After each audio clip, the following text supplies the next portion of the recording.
Hello friends, welcome to modern classes. देखिए हम लोग इस सीरीज में पढ़ रहे हैं घातांक और करणी को। और घातांक और करणी के इस सीरीज में आज हम लोग पढ़ेंगे कि करणी के योग और अंतर पर जब आधारित प्रश्न आते हैं तो उन्हें हम लोग कैसे सोल्व करते हैं, इसमें कौन सा मेथड लगता है, कौन सा नियम लगता है, इसी के विषय में आज हम लोग जानेंगे। जैसे देखिए हमारा पहला क्वेश्चन कुछ इस प्रकार से है।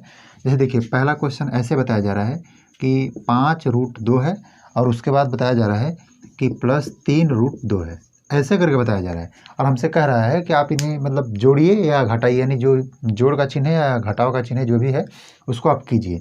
सबसे पहले जोड़ने और घटाने के विषय में हालांकि पहले आपको बेसिक क्लास में बता दी है, लेकिन आज थोड़ा सा समय लेंगे इसे बताने में। क्या होना चाहिए कि जब कभी भी करणी की बातों को जोड़ना हो या घटाना हो तो उसमें आपको दो बातें ध्यान में रखना चाहिए। क्या ध्यान में रखना चाहिए? ये दोनों बातें अंदर की होनी चाहिए, जैसे कि जो हमारा अंदर है, क्या अंदर। ध्यान दीजिएगा, हम यह बात इसलिए लिख रहे हैं कि आप इस बात पर जब विशेष ध्यान दीजिएगा तो आपको जोड़ने और घटाने आ जाएगा। क्या अंदर में जो है वह क्या बराबर है, पहली बात। दूसरी बात यह है कि जो रूट दिया हुआ है, ए रूट और ये कौन सा रूट है, स्क्वायर रूट है, क्यूब रूट है, मतलब पावर 4 रूट है या 5 रूट है, ऐसे करके जब मतलब देखा जाए तो यहाँ आपको ये बात ध्यान रखना है कि जो रूट है वह कौन सा रूट है। यह दोनों बात हमें क्या होना चाहिए, बराबर होना चाहिए। जैसे यदि हम बात करें तो यहाँ क्या है, स्क्वायर रूट है। यहाँ हम ये कह रहे हैं इसको स्क्वायर रूट इसको कहेंगे और इसको क्या कहेंगे, भी इसको स्क्वायर रूट कहेंगे। इसके अंदर वाला जो वैल्यू है दोनों समान है। यानी आपको ये बात ध्यान रखना है, करणी जो होना चाहिए वो भी बराबर होना चाहिए और करणी के अंदर का जो मान है वह भी बराबर होना चाहिए। जब ऐसा होगा तब हम उन्हें जोड़ सकते हैं। बाहर वाले मान पर कोई इसका इफेक्ट नहीं पड़ता है। जोड़ेंगे कैसे, ध्यान दीजिएगा। जैसे इसके कहने का अर्थ है कि 5√2 है, इसका मतलब हम कह देंगे कि √2 है वह कितना बार, 5 बार है। यहाँ 3√2 है, इसका मतलब कि जो √2 है वह क्या है, 3 बार है। इसका मतलब 5√2 और 3√2, तो 5 और 3 कितना, हम कह देंगे इस बात को कि 8√2। इसका मतलब कि जो √2 है वह कितना बार है, 8 बार है। यहाँ क्या बताया जा रहा है, यहाँ √2 है वह 5 बार है, यहाँ √2 है वह 3 बार है। 5 और 3 कुल मिलाकर 8 बार √2 हो जाएगा। इस बात को थोड़ा सा ऐसे सोचना पड़ेगा। ऐसा नीचे से इसलिए बता रहे हैं क्योंकि मैक्सिमम लोगों को कन्फ्यूजन होता है कि कब जोड़ेंगे, कब घटाएंगे, कब नहीं जोड़ना है हमें। इस सब बातों को थोड़ा लेकर प्रॉब्लम आता है। जैसे देखिए इसी में हम यदि दूसरा सवाल देखते हैं, जैसे मान लीजिए यहाँ एक दूसरा सवाल लिया जाए। ऐसे दिया गया है कि रूट में 5 दे दिया है, फिर प्लस दे दिया है, 2√5 दे दिया है और उसके बाद दे दिया है आपका 3√5, ऐसे करके 3√5। तो इसमें आपको बात ध्यान में रखना है, फिर से वही बात कि जो रूट के अंदर का जो वैल्यू है वह क्या बराबर है। तो आप देख रहे हैं कि 5, 5, 5 रूट के अंदर वाला वैल्यू बराबर है। साथ ही साथ उसके बाद हमें देखना है कि जो रूट है वह कहीं स्क्वायर रूट, कहीं क्यूब रूट, कहीं 4 रूट ऐसा तो नहीं है। तो आप देखिए कि नहीं, यहाँ भी स्क्वायर रूट है, यहाँ भी स्क्वायर रूट है और यहाँ भी स्क्वायर रूट है। इसका मतलब हम इसे जोड़ सकते हैं। जब जोड़ेंगे तो कितना बार में होगा, देखिए यहाँ है 1 बार है √5, यहाँ 2 बार है, यहाँ 3 बार है, यानी 3, 2, 5, 1, 6। हम क्या लिखेंगे, 6√5। थोड़ा सा यह आसान होता है, बस इस बात को अपने देखने का और सोचने का जो नज़रिया है थोड़ा बदलना पड़ेगा। चलिए हम लोग नेक्स्ट क्वेश्चन देखते हैं। जैसे देखिए हमारा जो अगला क्वेश्चन, तीसरा नंबर क्वेश्चन है, यह बताया जा रहा है कि इसके अंदर भी मतलब इसका जो है वह क्या है, पहले घटाव है। इसके अंदर वाला वैल्यू 7 और इसके भी अंदर वाला वैल्यू क्या है, 7 है। यहाँ हम देख लिए कि बराबर है और देखेंगे कि जो रूट है वह कौन सा रूट है। तो यहाँ हम देख रहे हैं क्यूब रूट है और यहाँ भी क्यूब रूट है। यहाँ क्यों क्यूब रूट है भाई, तो जो रूट बना है उसके अंदर में 3 लिखा गया है। जो स्क्वायर रूट होता है उसके अंदर में 2 लिखा रहता है, लेकिन यह बात हमें दिखता नहीं है, मतलब इसको हम लोग नज़रअंदाज करते हैं। यदि वह 4 रूट रहता है तो यहाँ 4 लिखना पड़ेगा, 5 रूट रहेगा तो 5 रूट मतलब 5 लिखना पड़ेगा अंदर में, ऐसा करना पड़ता है हमें। तो यहाँ देख रहे हैं कि अंदर वाला वैल्यू भी बराबर है और साथ ही साथ जो रूट दिया गया है वह क्यूब रूट दोनों बराबर है। इसका मतलब हम इसे जोड़ या घटा सकते हैं। इसमें घटाव दिया गया है, इसका मतलब हमें घटाना है। फिर 13 क्यूब रूट 7, 7 क्यूब रूट हम ऐसे कह सकते हैं 7। इसका मतलब यह है कि 13 में से हमको 7 को घटाना होगा, यानी 7 क्यूब रूट है। 7 क्यूब रूट यहाँ भी है, 13 यहाँ है और 7 यहाँ है।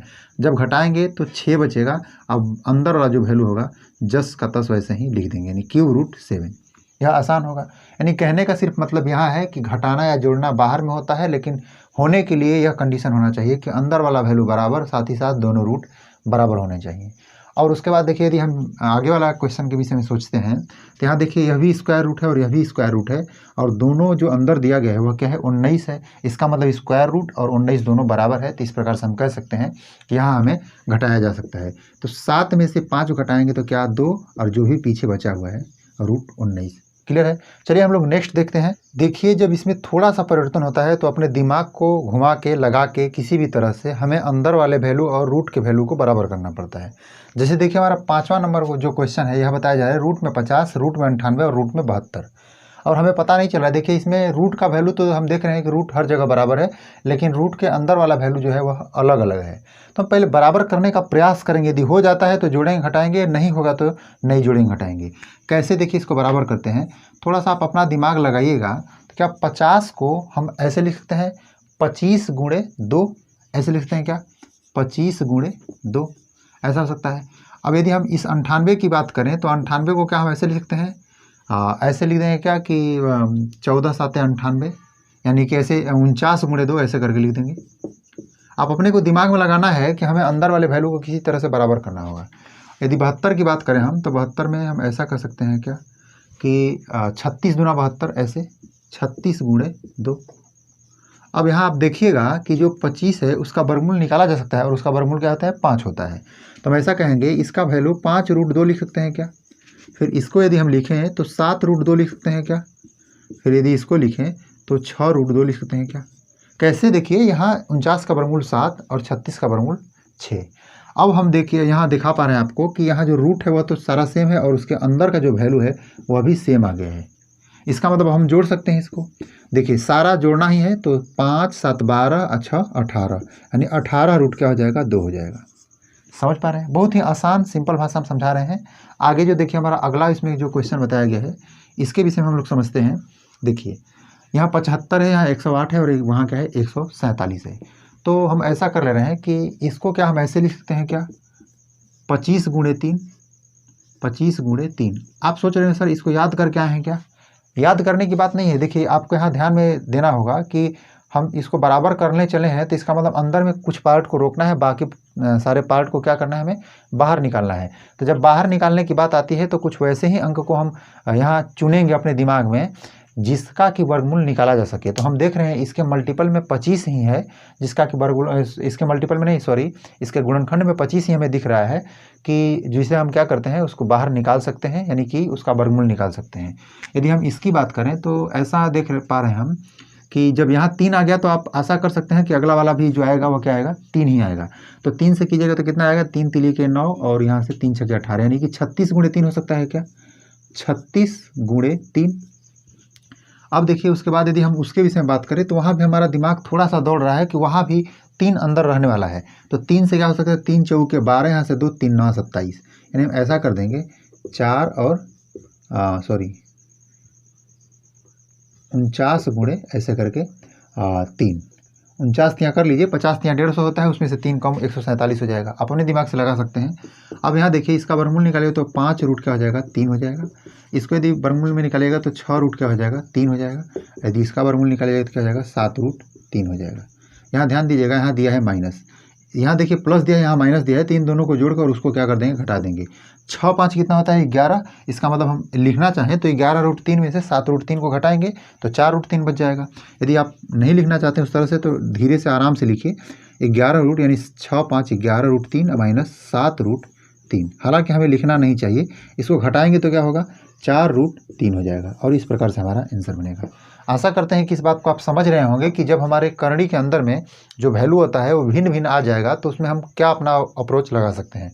चलिए हम लोग आगे देखते हैं। देखिए जब करणी में जो आने वाले वैल्यू हैं वो यदि दशमलव वगैरह में आ जाएं तो उसमें हम लोग क्या और कैसे कर सकते हैं, थोड़ा सा ध्यान समझने का प्रयास कीजिएगा, आगे आपको समझ में आने लगेगा। जैसे देखिए इसमें जो सवाल लिया गया है इसमें भी दशमलव है, इसमें भी, इसमें भी, इसमें भी, यानी सब में क्या है पॉइंट है। हम इसको तोड़ के थोड़ा लंबा करते हैं, उसके बाद अपना खुद दिमाग लगा के आप सोचिएगा कि इसको कैसे छोटा किया जा सकता है। जैसे हम यह कह रहे हैं कि जब ऐसा लिखा होता है तो क्या हम अपने बचपन में पढ़े हैं क्या कि दशमलव को हटाने के लिए हम जब 2 अंक से पहले दशमलव है तो क्या 100 लिख सकते हैं, लिख सकते हैं। जस्ट इसके आगे यदि हम बात करें तो यदि इसके विषय में बात करेंगे तो क्या लिखेंगे हम यहाँ 81 बटा में 100 लिख सकते हैं क्या। यदि हम इसके विषय में बात करें तो क्या ऐसे लिखते हैं क्या 121 बटा में 100 लिख सकते हैं क्या। अब देखिए थोड़ा सा यहाँ यदि हम बात करेंगे तो क्या ऐसे लिखते हैं क्या 9 बटा में, देखिए 1 2 3 4, यानी कि 1 2 3 4, 10,000 लिखना होगा। यदि हम इसका वर्गमूल अब आसानी से निकालें तो क्या ऐसे निकाल सकते हैं, एक का वर्गमूल एक होता है और नीचे वाले का भी वर्गमूल निकलेगा। इसका मतलब 100 का वर्गमूल 10 प्लस यहाँ से देखिए यहाँ क्या हो जाएगा 9, 81 का वर्गमूल 100 का वर्गमूल क्या हो जाएगा 10 प्लस यहाँ 121 का वर्गमूल क्या होता है 11 और 100 का वर्गमूल 10 प्लस 9 का वर्गमूल क्या होता है 3 होता है। जस्ट उसके बाद यहाँ देखिए 10,000 है, इसका मतलब हम इसका वर्गमूल क्या लिख सकते हैं 100 लिख सकते हैं। ठीक है, अब थोड़ा सा आप लोग को समझ में आ गया होगा कि यहाँ अब हमें भिन्न का जोड़ वगैरह करना है, लेकिन थोड़ा सा आप दिमाग लगाएंगे तो जोड़ नहीं भी करना पड़ेगा और आसानी से हो भी जाएगा। कैसे, ध्यान से समझिएगा। यहाँ से देखिए कई तरीका हो सकता है जोड़ने का, यहाँ से लेकर यहाँ तक देखिएगा तो इसके हर में क्या है केवल 10 है। तो आप ऐसा कीजिए ऊपर वाले को डायरेक्ट जोड़ के बटा में 10 कर दीजिए। ये कैसे, 11 और 9 क्या हो जाएगा 20 और इसको जोड़ देंगे तो 21, यानी कि 21 बटा में क्या हो जाएगा 10। अब फिर हमको प्लस करना है 3/100। थोड़ा तरीका समझिएगा, इस चीज़ को आप आसानी से कर सकते हैं, इसको हम बेसिक तरीका से नहीं बता रहे हैं, मतलब है अपने दिमाग से लगा सकते हैं। हम कह रहे हैं अभी आपको बताएं कि जब बेस सेम हो तो ऊपर वाले को डायरेक्ट जोड़ के लिख देते हैं, लेकिन यहाँ तो बेस सेम नहीं है। इसमें क्या कर सकते हैं, तो ऐसा है कि इधर हम बेस समान कर लेते हैं, एक जीरो ऊपर और एक जीरो नीचे। जब दोनों को बराबर करेंगे तो बात हमारी बन जाएगी, क्योंकि जीरो बढ़ाने से का मतलब है कि आप नीचे में भी 10 से गुणा कर दीजिए और ऊपर में भी 10 से गुणा कर दीजिए। इस प्रकार से जब दोनों को जोड़िएगा तो क्या आएगा 213 बटा में 100 हो जाएगा। और 213 बटा में 100 का वैल्यू आप कैसे लिख सकते हैं 2.13, ऐसे करके आप बना सकते हैं। अच्छा, आपको दिमाग में लग रहा होगा कि सर इतना लंबा बनाएंगे तो कैसे हमारी बात बनेगी। ठीक है, आप समझ पा रहे हैं आपकी बातों को हम, तो आप इसको कैसे बना सकते हैं यह बात आप समझिए। अब देखिए यदि हम इसका डायरेक्ट वर्गमूल लिखना चाहें तो कैसे लिखेंगे, जैसे देख लीजिए यहाँ हम देख रहे हैं कि 0.01 है तो एक का वर्गमूल तो 1 होता है, और 0. यहाँ देख रहे हैं हम कि नीचे 100 है तो 100 का वर्गमूल 10 होगा। तो 10 को यदि हम ऊपर लेकर जाकर लिखना चाहें तो क्या हम ऐसे 0.1 लिख सकते हैं क्या, ऐसे समझ लीजिए। जैसे कि इस बात को यदि हम चाहें लिखना 1/10 को तो क्या 0.1 लिख सकते हैं, क्योंकि इसी बात को यदि हम रिटर्न चाहेंगे तो ऐसा लिख सकते हैं। अब देखिए उसी तरह से यदि हम इसके विषय में सोचें तो ऊपर वाले का जो यानी 81 है, 81 का वर्गमूल क्या हो जाएगा 9, और यहाँ देख रहे हैं नीचे 100 है, इसका मतलब हमें क्या लगाना होगा 0 लगाना है, यानी कि 0.9 हो जाएगा। और फिर प्लस यदि 121 की बात करेंगे तो इसका वर्गमूल क्या होता है 11 और नीचे 100 है, इसका मतलब एक अंक के बाद दशमलव बैठेगा, क्योंकि 10 होता है नीचे वाले का, यानी नीचे वाले 100 का। यहाँ 10,000 हमें दिख रहा है तो ऊपर वाले का जो वर्गमूल है वह 3 होगा, और 3 के नीचे यानी कि जो इसके वर्गमूल के नीचे आने वाला है वह 10,000, इसका मतलब इसका वर्गमूल क्या होगा 100, यानी कि जो 4 अंक के पहले दशमलव है तो उसका बदले में हम 2 अंक से पहले दशमलव लगाएंगे, तो 2 अंक तो एक अंक ए हो गया, दूसरा अंक ए हो गया, और इसको करके ऐसे जोड़ देंगे। जब इन तीनों को यानी सभी को जोड़ेंगे तो हमारा क्या निकल के आएगा 2.13 आएगा। यानी कहने का सिर्फ मतलब ये है कि जब आपको दशमलव अंदर में 2 बार के बाद लगेगा तो आप उसका वर्गमूल निकाल कर 1 बार पहले लगा दीजिएगा, जब 4 बार दिखेगा तो आप 2 बार पहले लगाइएगा, जब 6 बार जब दिखेगा तो इसका मतलब है कि आपको क्या लगाना होगा 3 बार पहले करके लगाना होगा। यानी आप समझ पा रहे हैं कि इस बात को ऐसे भी डिटेल्स कर सकते हैं या ऐसे आप समझ सकते हैं। चलिए नेक्स्ट क्वेश्चन देखते हैं। जैसे देखिए यदि क्वेश्चन कुछ ऐसा आ गया कि इसका रूट बराबर ना हो और इसके अंदर का वैल्यू भी बराबर ना हो, तब हम क्या करेंगे, तो आपको इसमें भी थोड़ा सा दिमाग लगाकर चेक करना है। क्या जब ऐसा आ गया तो या तो इसके रूट बराबर होने वाले कोई कंडीशन दिए होंगे, या तो इनके अंदर का वैल्यू बराबर होने वाला कोई कंडीशन दिया होगा। यदि नहीं दिया है तो हम इसी को इसका आंसर बना देंगे, यानी इसी को ऐसे ही छोड़ देंगे। यहाँ देखिए क्या दिया गया है कि यहाँ देखिए 324 एक हम कह सकते हैं कि एक स्क्वायर संख्या है, यानी वर्ग संख्या है, तो इसका जो वर्गमूल होगा वह क्या होगा, तो आप कहिएगा सर इसका वर्गमूल 18 होता है। ठीक है, या तो पूरी तरह से बाहर निकल गया। दूसरी बात यह है कि यदि हम इसकी बात करें तो यहाँ घनमूल के रूप में दे दिया गया है, यानी क्यूब रूट के रूप में दे दिया गया है, और 1700 जो 28 यानी 1728 है वह 12 का क्यूब रूट है। ठीक है, आप चाहेंगे तो आप इस चीज़ को ऐसा कर सकते हैं कि 12 का क्यूब है, ऐसा नहीं क्यूब रूट नहीं, यानी 1728 का जो क्यूब रूट होगा वो क्या होगा 12 होगा। तो इसको यदि हम निकालें तो 12 और 12 में यदि 18 जोड़ेंगे तो कितना आ जाएगा 30। देखिए कितना सरल है, लेकिन आपको ये जानकारी होना चाहिए कि इसमें से हम इसको निकालें और इसमें से इसको निकालें।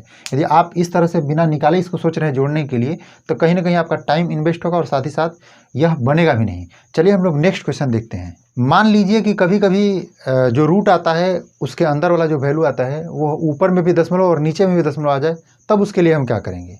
पहले इसके लिए थोड़ा सा ध्यान से समझिएगा कि जब ऐसा आता है तो करेंगे क्या। जब ऐसा आता है तो इसके लिए 2 मेथड। पहले मेथड में हम यह बात बता रहे हैं कि इस चीज़ को डिटेल्स में कैसे जानेंगे। देखिए सबसे पहले यह बात हम बता रहे हैं कि ऊपर वाला जो है उसका वर्गमूल आप देखिए निकाल पाएंगे क्या, और नीचे वाले का देखिए वर्गमूल निकल पाएगा क्या। जब ऐसा निकल पा जा रहा, यहाँ निकल जा रहा है तो आप इसे निकालिए। कैसे निकालिएगा, 49 का वर्गमूल क्या होता है 7, और 25 का वर्गमूल क्या होता है 5। जब ऐसा कीजिएगा तो ध्यान दीजिए, हम आपको बताए थे अभी जस्ट पहले कि जब 2 अंक के बाद दशमलव लग रहा है, इसका मतलब कि इसके नीचे 100 आने वाला है, और जब 100 आने वाला होगा तो उस पीरियड में आपको 10 उसका वर्गमूल बन के आएगा। इसलिए हमको 1 अंक के पहले 0 लगाना होगा, सॉरी दशमलव लगाना होगा। इसका मतलब हम 0.7 इसका कह सकते हैं ऊपर वाले का, जस्ट उसी तरह से 0.5 कह सकते हैं। यहाँ तक बात आप समझ पा रहे हैं। उसके बाद फिर प्लस करेंगे हम, इस 81 का वर्गमूल यदि हम बात करें तो 9, और उसी तरह से जब 2 अंक के बाद दशमलव बैठा है तो हम इसके पहले 1 अंक के बाद दशमलव बैठा देंगे। 36 का वर्गमूल 6, और इसके जस्ट 1 अंक के पहले क्या कर देंगे दशमलव बैठा देंगे। और एक बात और देखेंगे यहाँ कि दोनों देखिए ऊपर में भी दशमलव और नीचे में भी दशमलव अपने एक ही स्थान पर है। एक ही स्थान मतलब कि 1 अंक के बाद ही है। इसका मतलब कि इस दशमलव को यदि हटाना हो तो हम 10 से मल्टीप्लाई ऊपर करेंगे, इस दशमलव को हटाना हो तो 10 से मल्टीप्लाई हमें नीचे करना पड़ेगा, अर्थात इस दशमलव को इस दशमलव से काट कर 7/5 लिख सकते हैं। और उसके बाद दूसरा बात यहाँ है कि इसको हम 9/6 लिख सकते हैं, या 9/6 लिखें। इसको हम चाहें तो काट कर भी लिख सकते हैं। कैसे, देखिए 3 से 3 बार में 3 दूना के 6, ऐसे करके 3/2 लिख सकते हैं। आप सोच रहे हैं सर इतना लंबा क्यों बता रहे हैं, तो मैं आपको बता दूं, इस चीज़ को आप नहीं करना चाहते हैं तो एक बात और है यहाँ से जो कि करना चाहिए आपको, कि हाँ 49/25 है, 0.2 अंक के बाद है, यहाँ भी 0.2 अंक के बाद है। तो दोनों दशमलव को हम चाहें तो यहाँ से डायरेक्ट उड़ाएंगे, और 49 का वर्गमूल 7 और 25 का वर्गमूल 5, यहाँ भी दोनों को डायरेक्ट उड़ाएंगे और यहाँ से 9/6 हो जाएगा। लेकिन हम इस बात को इसलिए बताए हैं कि हो सकता है कि ऊपर में 0.2 अंक के बाद दे दिया हो और नीचे में 0.3 अंक के बाद दे दिया हो, तो उस समय हमको क्या करना है, यानी 3 अंक के 4 अंक के बाद दे दिया हो तब। हालांकि जब बराबर स्थान पे है तब हम यहाँ से काट सकते हैं। अच्छा, आगे की बात को हम यहाँ सोल्व करेंगे, तो आप बचपन की तरह कर लीजिए। 10 हो जाएगा, 5 दूना के 10, 2 7 14, और उसके बाद 2 से 5, 5 3 15, और 14 में 15 जोड़ेंगे तो हो जाएगा कितना 29, और 29 बटा में क्या हो जाएगा 10, और 29 बटा में 2.9, और यही आपका क्या हो जाएगा राइट आंसर हो जाएगा। या आपके ऑप्शन के अकॉर्डिंग हो जाएगा, हो सकता है कि यही आपका ऑप्शन दिया हो, या इसका मिक्स फ्रैक्शन में दे दिया हो, यानी कि 2 सही 9/10 हो जाएगा, यानी कि 10 दूना के 20 9 29, ऐसे भी करके दे सकता है। तो आपको जैसे भी आंसर मांग रहा है ऐसे ऐसे ऐसे तीनों में से वैसे दे दीजिए। आशा करते हैं कि इस वीडियो के माध्यम से आपको करणियों का जोड़ और घटाव जो होता है उसे हम आप अच्छा समझा पाए होंगे। यदि ऐसा है तो आप हमारे वीडियो को लाइक कर दीजिएगा, दोस्तों के साथ शेयर कर दीजिएगा। बस आज के लिए इतना ही रहने देते हैं, मिलते हैं नेक्स्ट वीडियो में, तब तक के लिए आपका धन्यवाद।